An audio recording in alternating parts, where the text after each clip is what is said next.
Okay, good morning. We're having a Ways and Means Committee meeting today. We have one board bill on the agenda, Board Bill 133. So we'll be doing a presentation, or they'll be doing a presentation just to kind of inform us of this board bill in dealing with the convention center. So, good morning, everybody. And we have Mr. Jim Valley here. We have to call roll. And, okay, you want to call roll? So we don't have a quorum? Okay. All right, Ms. Clerk, please call Hey, roll. John. Alderwoman Davis. Alderman Moore. Alderman Vaccaro. Present. Alderwoman Howard. Alderwoman Murphy. Alderwoman Boyd. Alderman Muhammad. Present. Chairman Williamson. Here. And 3 present, Mr. Chairman. Okay, like I said before, it's a Ways and Means Committee meeting. We don't have a quorum today, but we are going to give the presentation of Board Bill 133. And we have Mr. Jim Valley who's going to pick it up. And let me say that the sponsor couldn't make it here today, but he was adamant about hearing this bill. So that would be Alderman Jack Carter, who's absent today, but he's in support of this bill being heard today. All right, Mr. Chairman, thank you. Members of the committee, we have before you, as the chairman said, this is Board Bill number 133, Committee Sub. We have with us also today Kitty Radcliffe and some guests that she's going to introduce and show you a short presentation about what is being contemplated in terms of the expansion and renovations to the convention center. And then I will go through the bill and kind of tell you how we're going to pay for it. So, Kitty? Where do we have to vote to put the committee sub in front of us?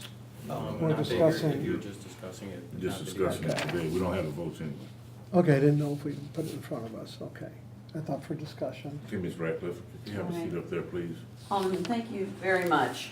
I really appreciate everybody's time on this. We're very excited about the opportunity to make some improvements to the facility that makes it competitive. And this is not a nice to have. This is an essential to do. It's critical for our community to be able to have a facility that we can use to compete. And we've got a really good plan. It's been worked on for quite some time. It's a joint plan between the city and the county to make those improvements. And so I'm gonna review some of that with you right now. Okay. Just a quick overview on America Center. I like she stand here, so I'm out of your way here. The city owns, St. Louis Municipal Finance Corporation owns the convention center. It was originally built in 1977, opened in 1977. Was expanded in June of 1993, and then the dome was added as an additional building to the America Center Convention Complex in November of 1995.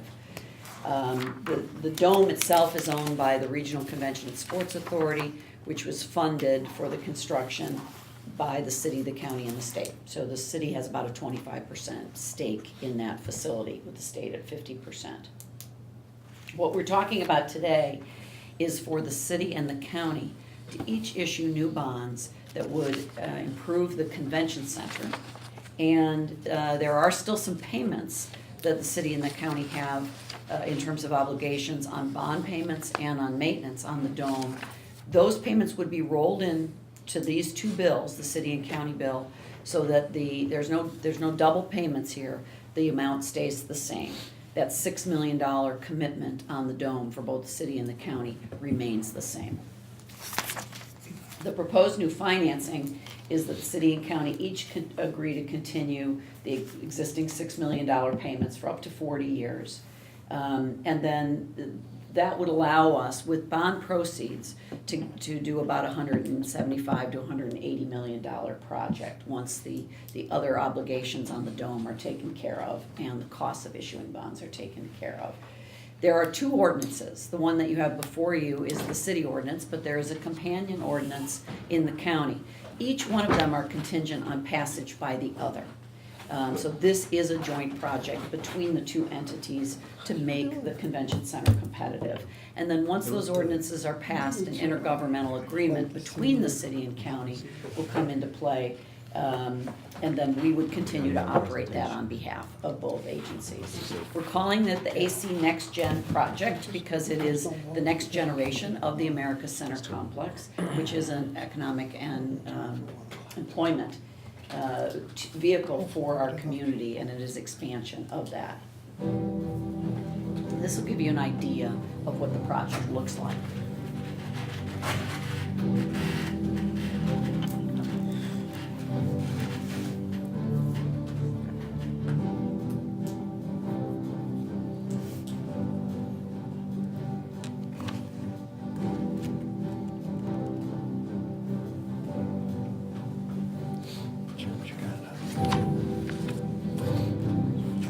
As you can see, there's parking around the facility. We will expand the convention center to the west on 3 of those parking lots or garages. Allow us to design an exhibit space that is linear in nature and make improvements to the loading dock area. And I'll get into both of those in a minute. It will also allow us to add a signature ballroom that will compete with the other facilities in other cities, and new outdoor event space.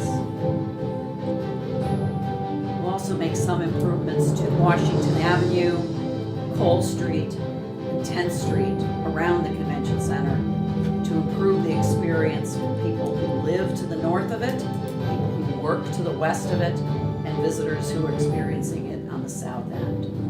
That's what it looks like today.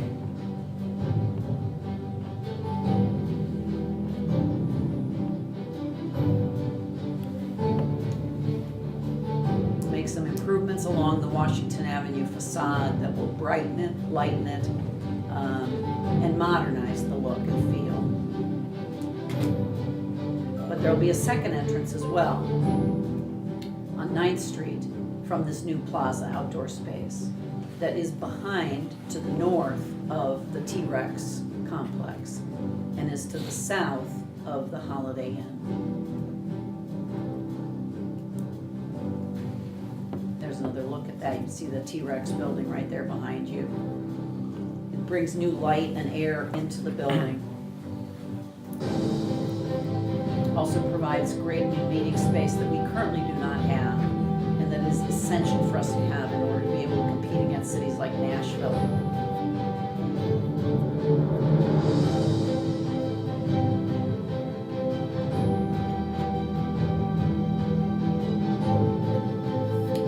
This is the new and improved Cole Street, which today has some pretty bad loading docks that open to the neighborhood to the north. In the future, there'll be a wall that will be an artistic wall that'll allow us to put all the trucks behind it and no longer sitting out on Cole Street.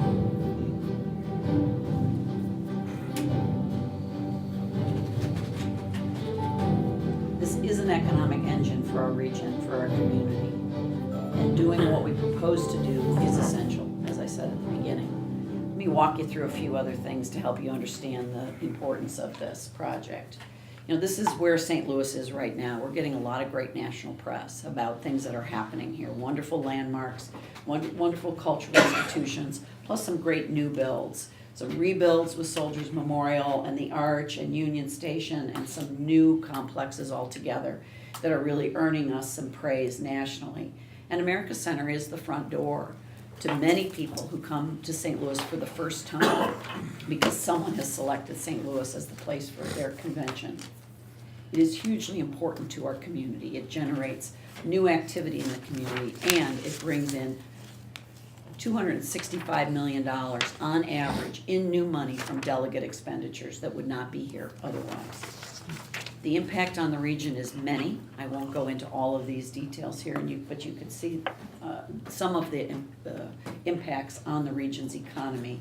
Everything from new money coming in, the higher demand causing better rates all the way around, new revenue for everybody in the region, new development that occurs, vibrancy of our streets, and job creation.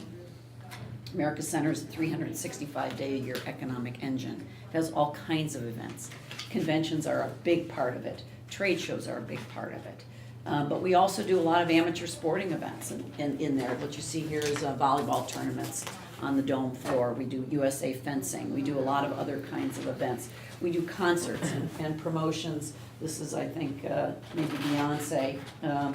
But we just had Taylor Swift most recently, and we just announced Garth Brooks. These are all a variety of different types of events, but they put people to work and make business happen for St. Louis every day of the year. On average, as I said, $265 million in new money. That's this figure right here. That's direct spending from convention delegates. It causes a lot of other impacts as well. Obviously, it causes personal income and taxes and jobs. These are samples of some of the types of groups that we have coming in. As you can see, it's everything from national associations for professional organizations to corporate meetings to religious meetings. It's a really good variety, even government meetings here. And as I mentioned, the compression is what happens when you have greater demand. So it's not just the city hotels, it's not just the downtown area that's impacted. And that's one of the reasons that the county came in on this project as well. Because when we have big events that are using hotel rooms in the city, all of the hotels in the region see from that compression effect, they see greater demand, they charge higher rates, it's more money coming into the entire region. This represents metro-wide hotel occupancy, metro-wide hotel rates. Everybody, even in Collinsville and in St. Charles, are seeing the impact when we have the big events that are happening here in America's Center. And when we bring in events, we have to buy goods and services in order to make sure we meet the needs of those events.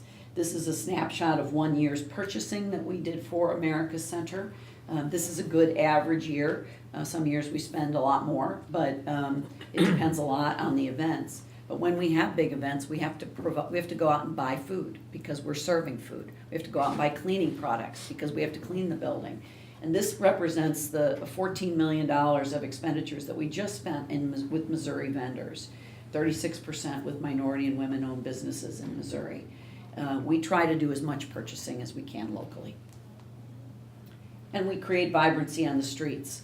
On days when there aren't any events in America Center, downtown streets can be pretty quiet. And here, this represents some of the day's activity that happens when we do have big events. And it's an interesting fact that the hospitality industry is more diverse than our region. So if you look at our region, the 2.8 million region, the African American population is about a little less than 20%, and yet in the hospitality industry, more than 50% of the workers are African American. And the same thing you can look at from a residential standpoint. Our numbers are very different than the rest of the region. Of the 2.8 million people, if you would look at that city and county combined, you would see that little less than 50% of the 2.8 million live in the city and county. But in the hospitality, almost 80% of the workers are city and county residents. So we're putting more of our people to work in this industry. We love welcoming people from around the world to St. Louis for conventions. We opened our downtown location because of conventions at America Center. We wouldn't be here without them. Each year, conventions at America Center support the jobs of more than 3,000 St. Louisans. We bring meetings to life. Big conventions are big business for AV companies like mine. Conventions matter to me. Visit conventionsmeanbusiness.com. But this is who we're up against. We aren't competing against Chaffetz Arena or the St. Charles Convention Center.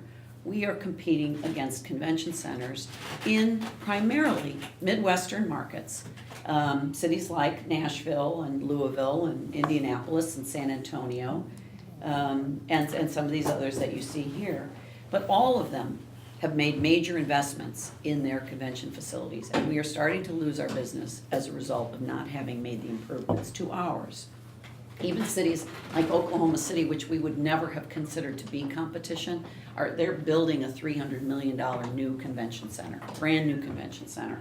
And Oklahoma City, unfortunately, will be competition for us in the future as a result.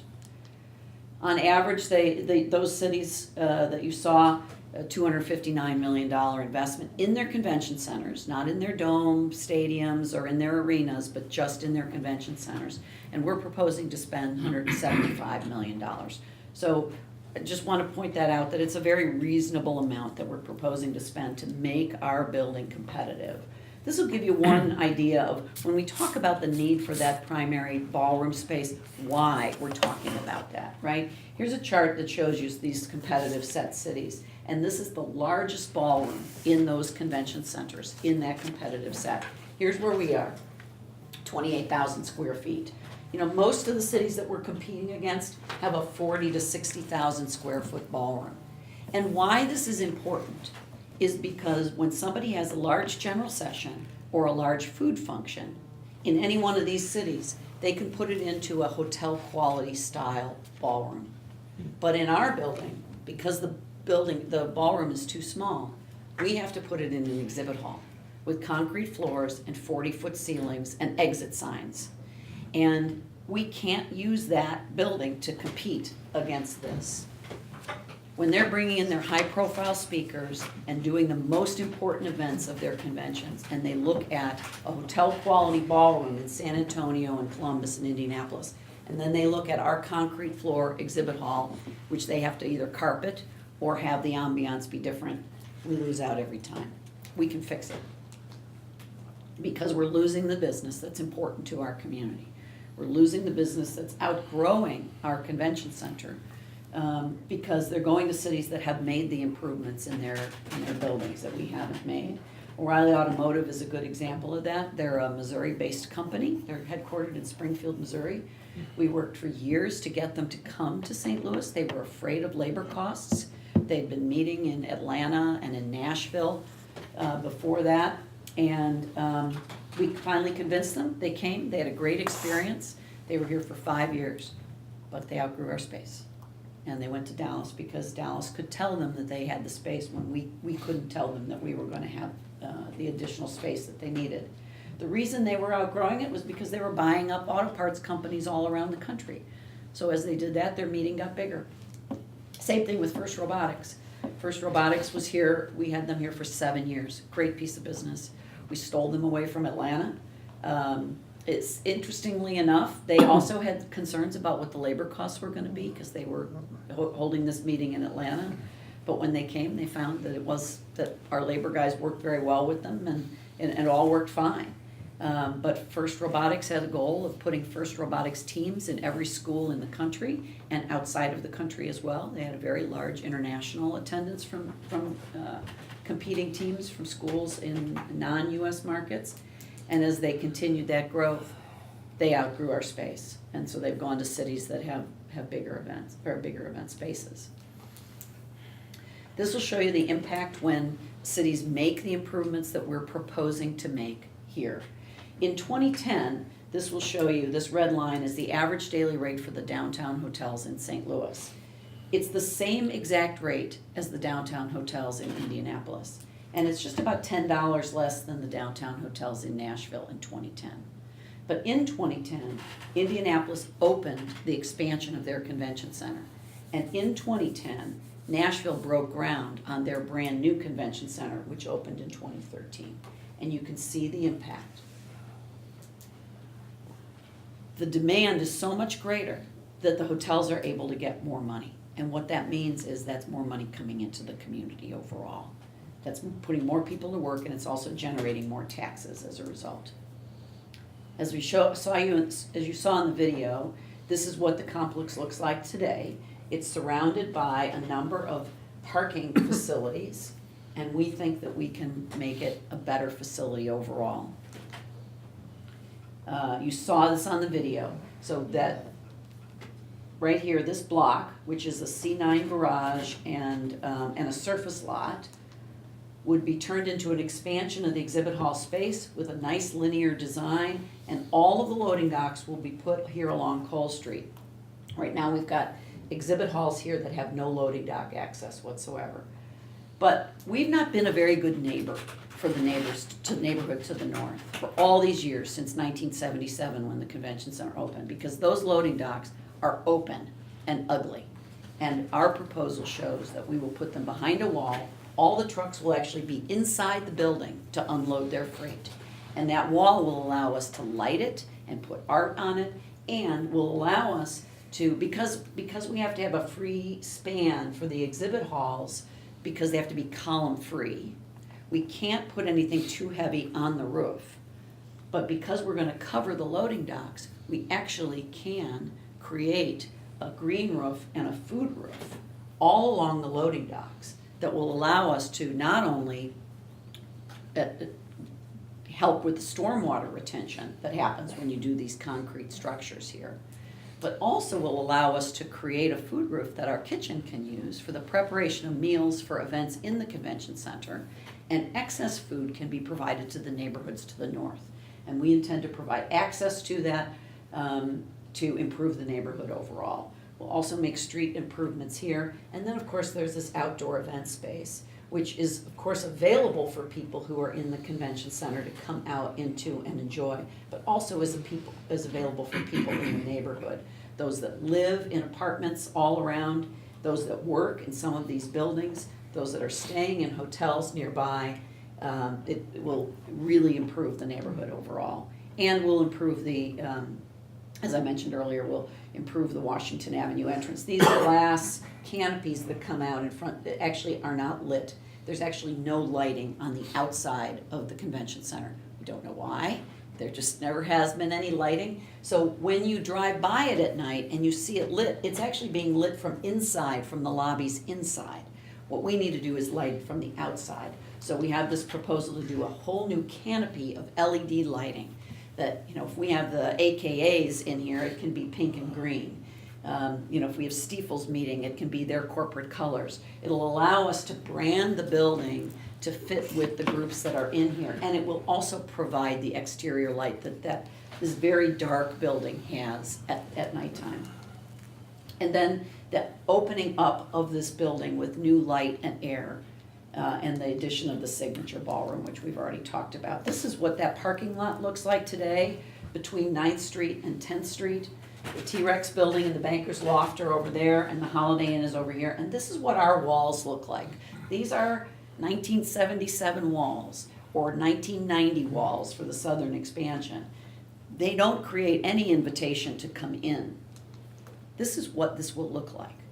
We will transform this surface parking lot and this bare wall into this wonderful park to be available for everybody, and this brand new entrance into the convention center at street level, away from the traffic of Washington Avenue. And it also creates event space that we can use. We can have cocktail parties or something on occasion for convention groups.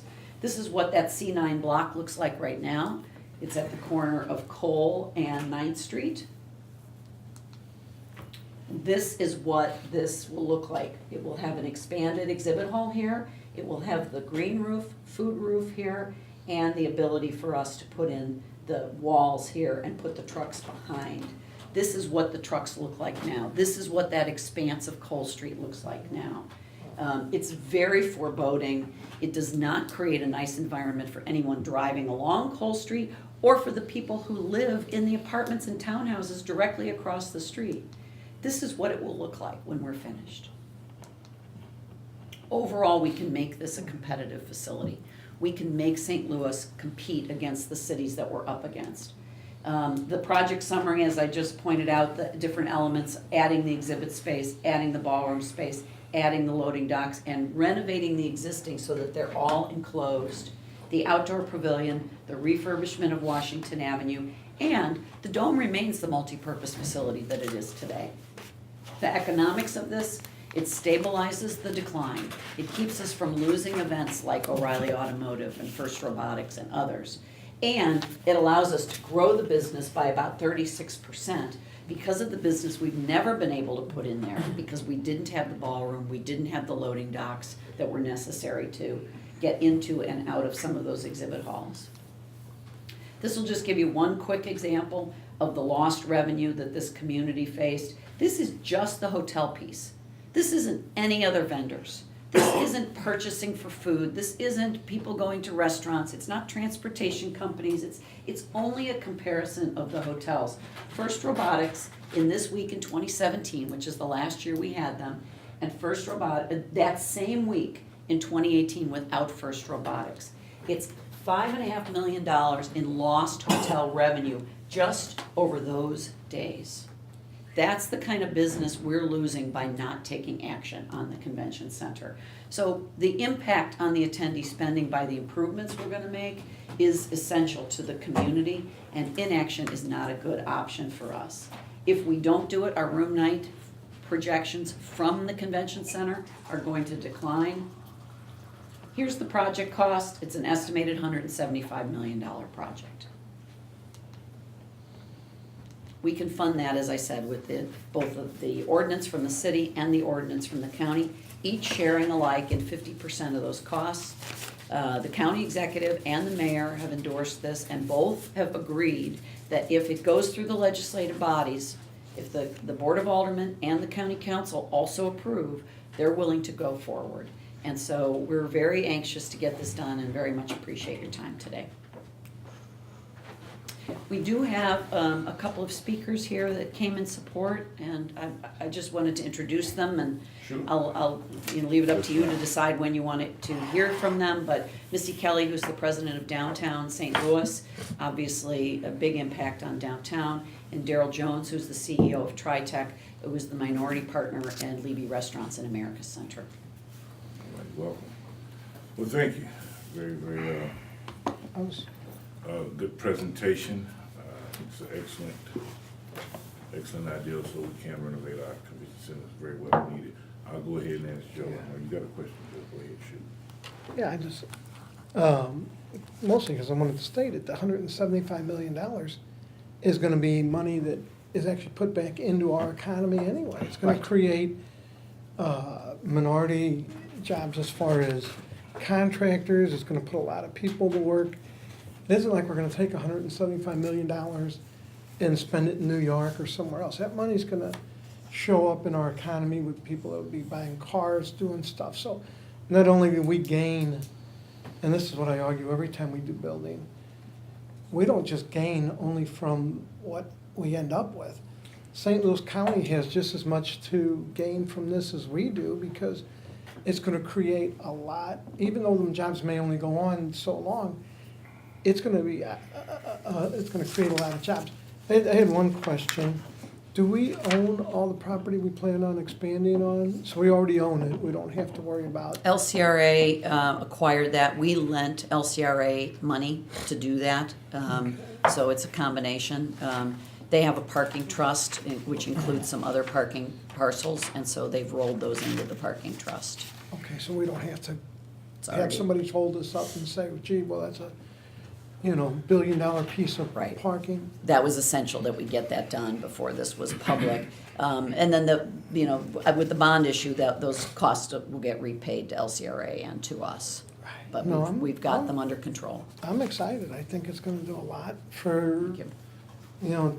Again, $175 million, it's gonna be injected into the city and county.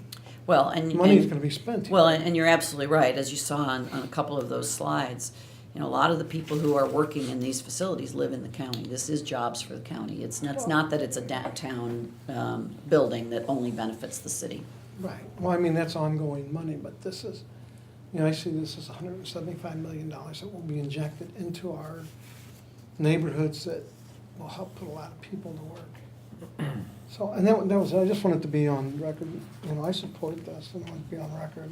Okay, thank you. Alderman Muhammad. Thank you, Mr. Chairman. I have mixed emotions about this.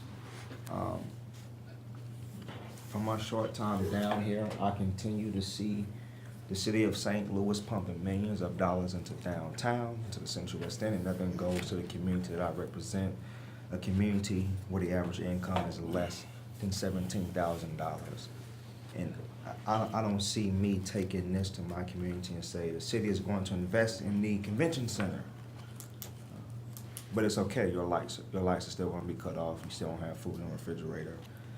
What impact does this expansion have directly on North St. Louis? I don't have hotels, North St. Louis doesn't have a lot of businesses.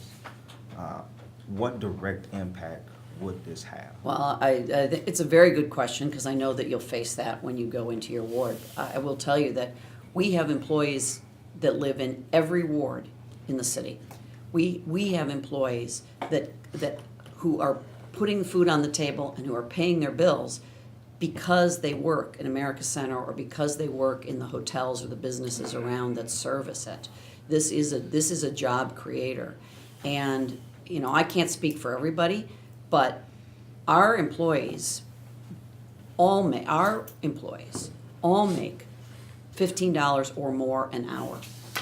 So what I often hear when I go out is people say, yeah, well, those are hospitality jobs, those are low-income jobs. Not in our building, they're not. So these are good paying jobs with benefits, health insurance, medical insurance. This is a great benefit to your ward. And I would be happy to come into your ward if you would invite me to speak to neighborhood groups if they would like to talk about it. I would like that. Thank you. Now, according to your presentation, was it 54% or 51% of hospitality jobs that is primarily African American. 51%? 51%. Okay. And this is direct jobs in the convention center? These are full-time jobs in both the convention center and in the downtown hotels. So we surveyed the hotels as well, because we wanted to make sure that it was representative of the hospitality industry. How many employees do you have directly? We have,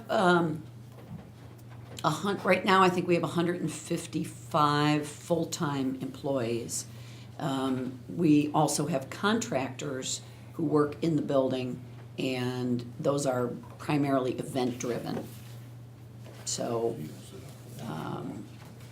Daryl Jones would represent some of that as an example, because the food service, those workers there are some full-time workers, but many of them are also event-driven. Cleaning services, security services, others. And that 155, they're both city and county residents? And some outside as well, but almost 80% are city and county residents.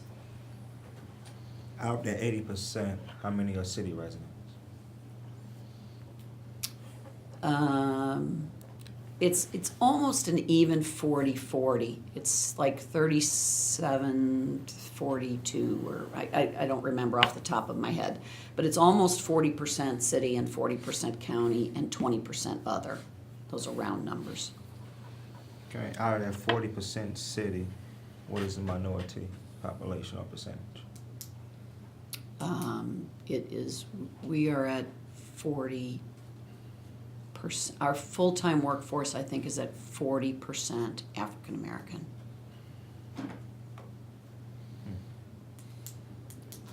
I have to check my notes, but I think that's about right. Gotcha. We have very strong hiring and purchasing goals that we work really hard to exceed. This is a benefit for the community, and it needs to be for everyone in the community. Out of the 40% that's city, can we get a breakdown exactly on what wards the employees stay in? Yeah, I think that's possible, yeah. So logically, it's a smart idea. I think logically it makes sense to do this, but thinking socially and culturally, I see it as almost fiscally irresponsible when North St. Louis continues to decay. And when we talk about the city of St. Louis, we talk about St. Louis County, or even St. Charles, or just a larger metro area. We talk about how wonderful it is to come here to do business, but the reality is this region hides behind the Arch, it hides behind downtown, and it hides behind the Central West End. And this is not the reality that I see when I walk out my door. and it's not the reality that people in North St. Louis see when they walk out their doors. And I just want to see something a little bit more constructive as it relates to the direct impact to North St. Louis. If I see that, I have no problem in supporting it.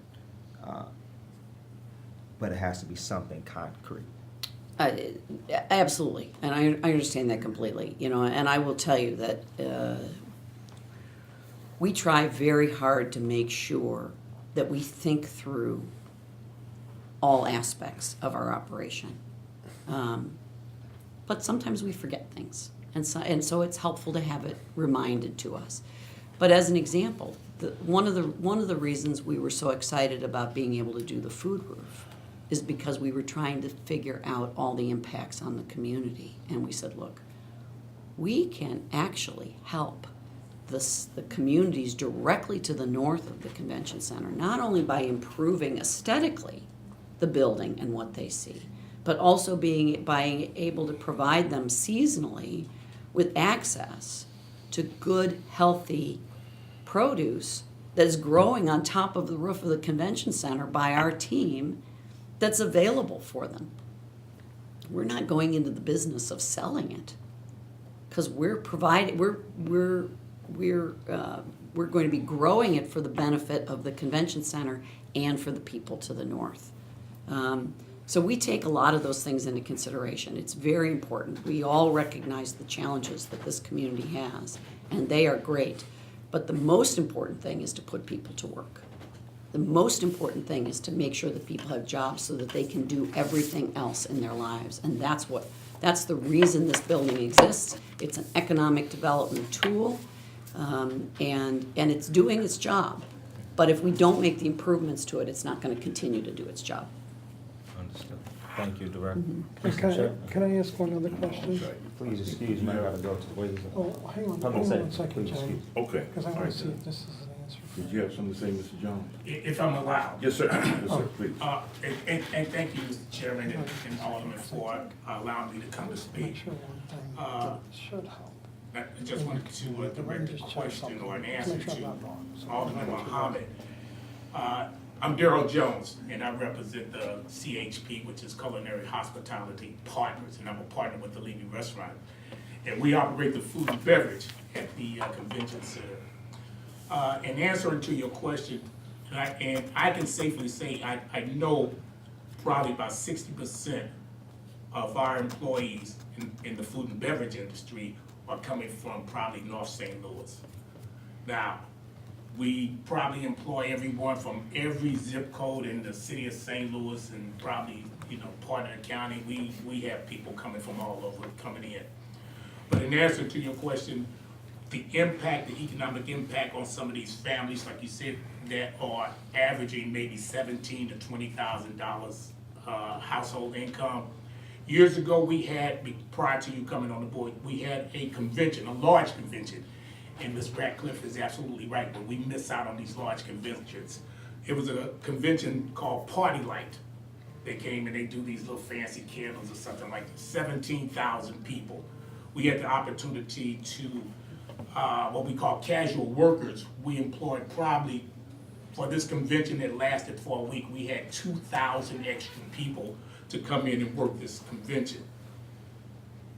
Working this convention, the food and beverage part, our employees, probably about 80% of our employees over 3 days are doing food and beverage, the big dinners and things of that nature. They were walking out of there with probably somewhere ranging between $2,500 and $4,500 for 3 or 4 days of work. This is the type of convention center we need so we can attract these large conventions to come into St. Louis. Well, me selfishly, so we can hire people out of North St. Louis so they can make the $4,000 over the weekend that can help supplement their income, their household income. And like I said, we call them casual workers because, with the convention business, it's up and down. So they aren't FTEs or full-time workers, but they're casual workers. But to employ an extra 2,000 people to come and work those large conventions, and someone's walking out of there with $4,500 over a 3-4 day convention is a great opportunity. That is, I agree. Yeah. But I still think that it's more substantial when I have the numbers to look at in front of me. We could play with the numbers, we can play with demographics, we can say 40%, 20%. We can do this all day. And the city of St. Louis does it well, especially room 200. But if we don't have numbers to look at on a sheet of paper that actually says, this is the population, this is the percentage, then Absolutely. then we don't know. Absolutely. So I Absolutely. agree with you, if that's the case, then that's perfect, and then I would support it. But until the numbers are there, where it's concretely put down and illustrated, I can't support it. Okay, well, that's one of the old, that's an old convention that we have. We've missed out on a couple of the large conventions like that because we're going down, conventions are passing us by because the facilities just don't meet their needs. So we're missing out. But we can probably, we could go back to our records and give you the numbers of that party-like convention that we used to have here.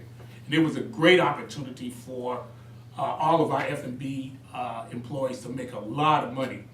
I mean, a lot of money over a 4-day period and stuff. And I think the alderman wants the, and I think you're gonna give that information as far as the minorities who have Yep. the percentage of who's hired, and what zip code they work in. And we can do the same on our end. Appreciate it. Minority No, thank you. conventions, Yeah. so Good the moment information. I asked her, So we have a young lady, she, excuse me, I forgot Missy your name. Kelly with Downtown Miss Escalink. Kelly. I just Okay. wanted to address one of the concerns that you have. I first want to acknowledge your concern about a lot of investment in the central corridor and not as much on the north side. I cannot argue that, but what I will say, which I think is really important for all of us to keep in mind, is that so downtown St. Louis generates almost 25% of the general revenue fund for the city of St. Louis. So a quarter of the general revenue fund comes right out of downtown St. Louis. And less than 5% of that is reinvested in downtown St. Louis.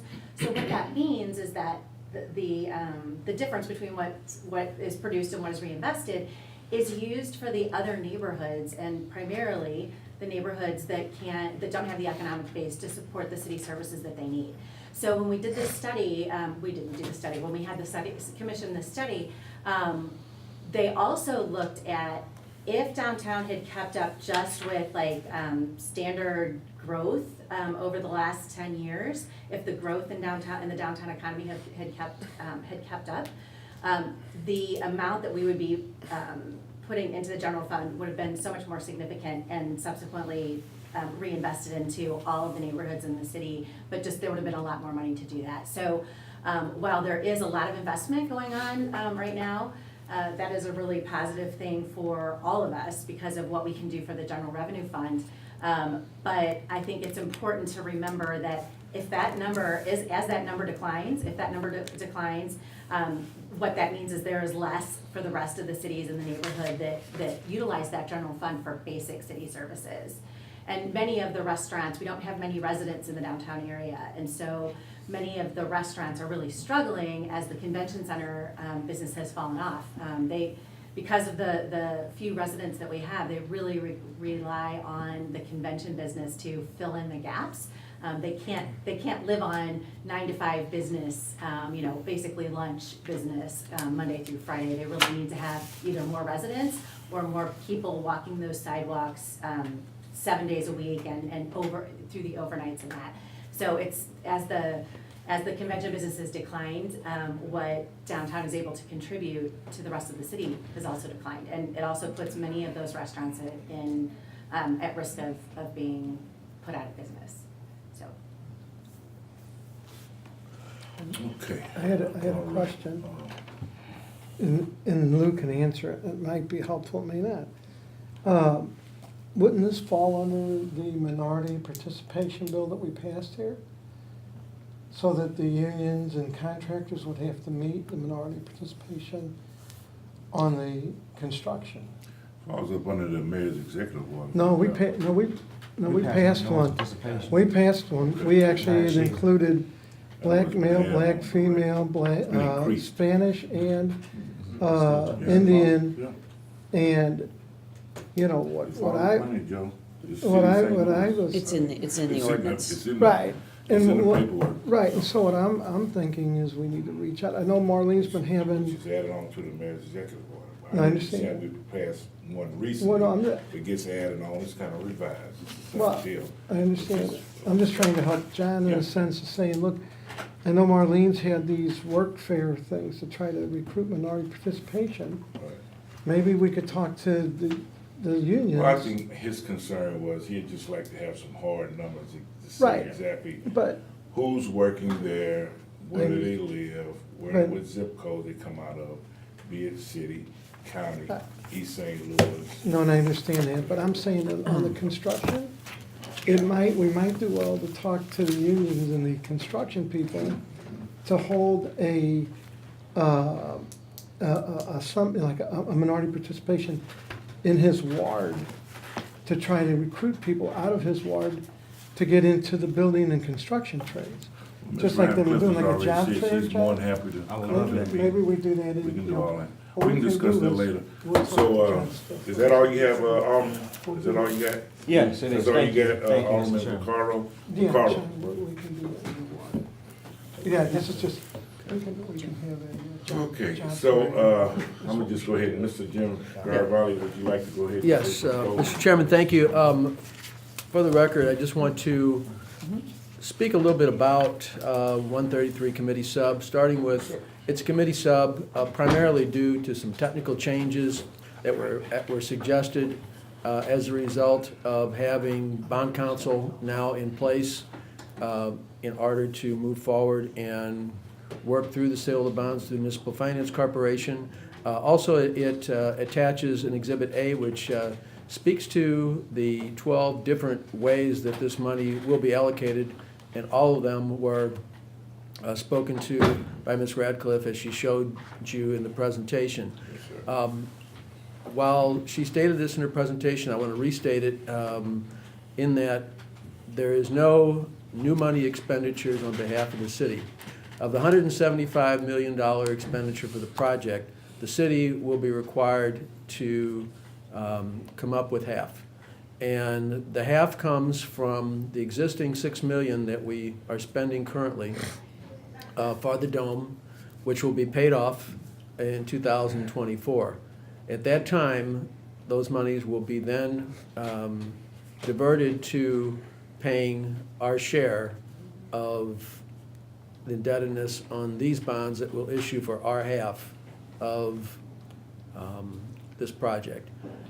We have existing under the building of the convention center, the expansion of the convention center, and all the things we've done. There is an existing indenture. It doesn't affect you'll see reference in my handout to $17.7 million that goes on to the year 2039. That does not affect any of that.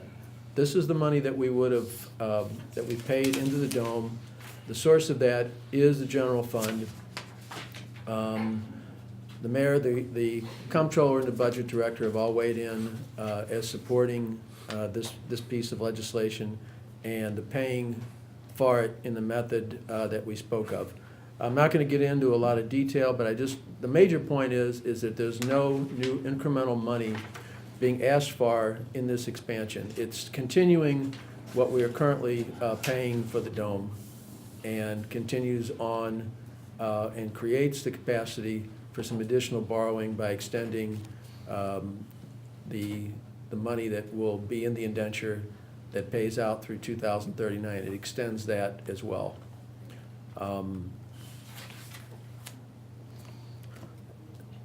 In a nutshell, that's what this bill is about. It authorizes the $6 million to be continued and the sale of the bonds. We won't be back to get a separate board bill. This bill will do that. Will authorize the sale of the bonds through the Municipal Finance Corporation, which is where all the convention center debt to date has come from. Very good. We appreciate that explanation, Mr. Garibaldi. Okay. I think it's a very important bill. I understand some of the concerns the alderman from the 21st Ward had, and in talking to other aldermen and all the women, they've mentioned to me several times with $6 million for this project, why can't we relocate, reallocate the funding through the neighborhoods of the city of St. Louis? Just doesn't quite work that way, and I explained them to them after talking to Ms. Ratcliffe and the comptroller, Jim, and what have you. Their finances is tied to just project only with the dome and the convention center. So, and if we did try to pull the money, the county would get out of this deal. So we don't want to do that. I think that's a big mistake. And Mr. Chairman, one thing I neglected to say is that Ms. Ratcliffe referred to legislation that mirrors this legislation that is going through the county right now.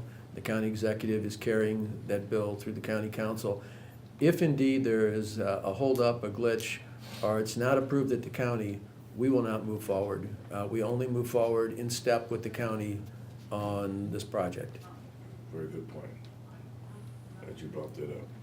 And I just want to appreciate your presentation, Ms. Ratcliffe.